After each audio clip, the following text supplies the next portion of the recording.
Hello guys! Welcome back to my YouTube channel. Kumakain ka ba ng Bistek Tagalog? Kung oo, halika. Panoorin mo ito. Ito ang ating mga ingredients. Siyempre, hindi mawawala dyan ang ating karne. So, itong ginamit ko ay pork chop na hiniwa ng maninipis. Pwede ka rin gumamit ng lomo or yung loin part para mas madali siyang palambutin.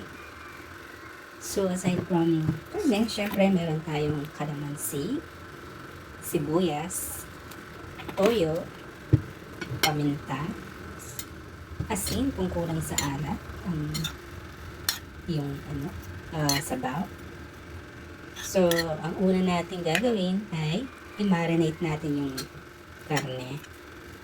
So, sa loob siguro ng mga 1 oras, pero kung hindi mo palulutuin ngayon, ilagay mo sa ref for 24 hours. So, ang next natin gagawin ay ipa-pan fry natin ang ating karne kabilaan. So, ang goal lang natin dyan ay mag-brown ang bawat side. So, sa karne ng baboy, pwede tayong gumamit dito ng karne ng baka, tsaka atay nila. Yan yung madalas kong lutuin na steak. Atay ng manok. At saka baboy. Siyempre, kapag nakakaluwag-luwag at merong budget, karne naman ng baka, ginagamit ko. So, luto na yung kabilang side or brown na yung kabilang side. Ibabalik ko naman para mag-brown naman yung kabilang. So, sa oras na ito, parang yan, luto na or brown na ang kabilaan. So, igigisa ko na ang bawang dyan. At kapag nag-golden brown na ang bawang, ihalo ko na yung karne. Ang bango. So, ilalagay ko na dyan yung marinade sauce.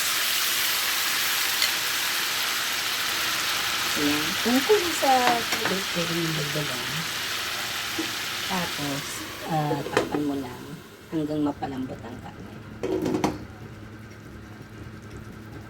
So, dito, medyo tuyo na ang sabaw. Tatry ko ang karne kung malambot na. Ayan, medyo malambot na siya. Tingnan yung sabaw. Napakalapot. Ang sarap isabaw sa kanin nito. Yan, lalagyan ko ng konting paminta. So, ito guys, tansya lang. At, huwag niyong kalimutan tikman palagi para masigurado niyo na balanse o tama na yung asin at alat ng inyong sabaw.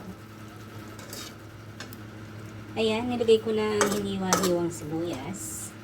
So, yung iba, bago nila ilagay yung sibuyas, kinakaramelize muna nila ito. Pero, ako gusto kasi yung may crunch pa.